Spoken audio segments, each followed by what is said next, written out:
Hi friends, welcome back to our channel.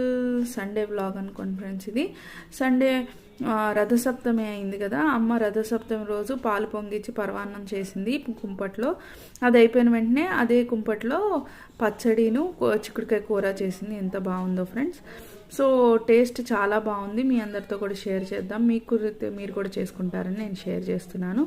ముందుగా బాండీలో oil తీసుకుంది. ఆయిల్లో పచ్చిమిరపకాయలు, టమాటాలు, చింతపండు, ఉప్పు అన్నీ వేసి ముక్కల్ని మగ్గబెట్టేసింది. అది అయిన తర్వాత నా దగ్గర రోకలీను అవి లేవు. సో గిన్నెలోనే రాయి వేసి దంచిందనమాట, మిక్సీ వేయకుండా.